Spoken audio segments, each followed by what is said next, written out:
Hello, I'm Gavin Townsend from GT Personal Training, here today with Somto Arutri, 400 metre sprinter over at the Birchfield Harriers training campus. Somto, if you'd like to introduce yourself. Hello, I'm Somto Arutri. I'm gunning for 2012 400 metres. So, how's your training going at the moment, Somto? It's going really well at the moment. Just come back from injury, so enjoying it right now, and time-wise I'm getting a lot quicker than I was before. So, your injury, what was that? I managed to, just in my first race, second race of the season actually, grip a quad by 12 centimetres and pop a small distal head off the bone. It wasn't the nicest feeling in the world. No, not at all. And how have you managed to recover from training? Well, it took a while. Mentally, that was one of the hardest things. Had a sports psychiatrist, which was really good help. But we had to take a really slow road because, you know, a 12 centimetre tear is quite a... So where was it from? Was it from the rectus femoris, which is quite high right up, at the top, that's and it. it was all the way down to the middle bone. And the small head on this side popped off. Wow. And that's gone. How did that actually happen? It was just in the race. So first 20 metres of a race, it decided to go, but it was more down to it was a new track, and they had basically old facilities and old, equipment. And one of the blocks I was using was the older style. It slipped back from me.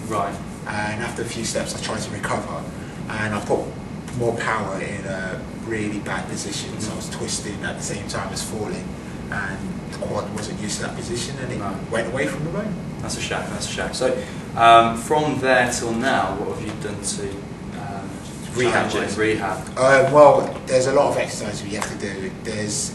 At first you're doing just walking, and unlike hamstring injuries, a lot of injuries you do a rehab to the actual injury itself. With a quad, you have to rest it. The hamstrings are more, you get more hamstring tears in athletics than you do quads, which is quite surprising. It's the first quad injury Tony's group has ever had. And any group. Tony Hadley being your coach? Tony Hadley, my coach. Hamstring-wise, I've torn them, obliterated them in every kind of position. So quad-wise, I was like, whoa. Because your quads are naturally stronger than your hamstrings in most cases. So I wasn't expecting it. Gym-wise, you had to literally 8 weeks away from doing anything.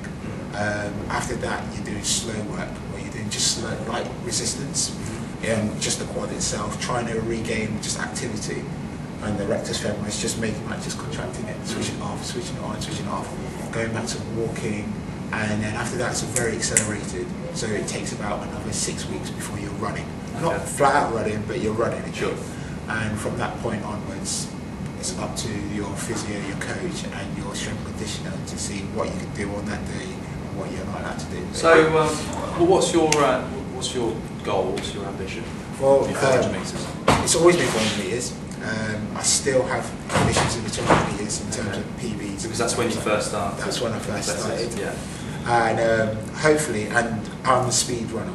So you get two kinds of 400 metre runners. You get the endurance and the speed runners. Best way to scale it is whether you're a 200 metre runner or 800 metre runner doing the 400. So I'm a 200 doing the 400. And I have to run a low 20 points, so 20.1, 20.2 to run the time I want to do in the 400, which is to break the European record, which is now 44.2 Ewan Thomas. And my aim is 43.9. And so that's your goal then? That's my goal in my whole career. Once I do that, I'll pack my bags. Fantastic. But I've got a good coach. All his athletes, I think Derek Redmond's around 44.4. Dwayne's around 44.5. Dwayne Learjet. And I think he's got 5 athletes in the top 6 in England. Ever, all-time ranking. So actually 3 athletes in the top 6 all-time ranking. I think he's got nearly 12 athletes that have run underneath 46. I think it's 10. So I've got to break into that category first before I become European. Of course. So with the Olympics around the corner next year, how do you feel about that, being in the home country? Puts a bit of pressure. But say if I'm running abroad in their own, when you run abroad in international, so I've run in the Europeans. So where have you ran? Serbia, Poland, Australia. These are international, like if you're just saying little meets everywhere, I can't actually name but the major events. Serbia was a European on the Serbia was a European on the 20s. I went to Thailand for the World Universities, but I didn't event because I ripped my hamstring. Okay. What else did I do? Australia, I went for the Commonwealth Youth Games. They're the main three actually. And once you go there, you'll realise that home support is a huge factor. And now with being on your back step, you even realise it even more because people come in, you know, just walking down the street are talking about London 2012. They don't obviously know I'm an athlete, but I can hear them and it's the excitement in their voices. And another factor is your family and friends. So you got a lot of support there? A lot of support there. So where's your support network then, mainly between friends, family? Both actually. My friends are really close. They've known me since early days in uni that I was going to be doing Olympics, to tell you the truth. And when we were in uni, that's when London won the elected time to actually, you know, do the Olympic Games. And since then, focus on. And they've been helping me a lot, and so has my parents. And uni as well, university, of great help actually. So from that point onwards, headstrong, go straight for the goal, and London 2012 will become. So with 2012 round the corner, what's your training likely to be in and around that? Oh, it's changed from last year. Okay.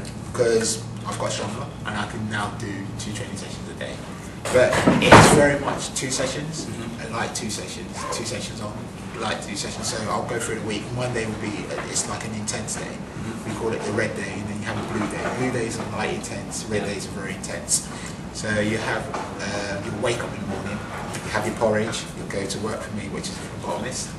Have a small protein in between, come back home, have my lunch, which is, I'll either have 2 lunches on a Monday, depending on whether it's a light week or an intense week. If it's an intense week, I have 2 lunches.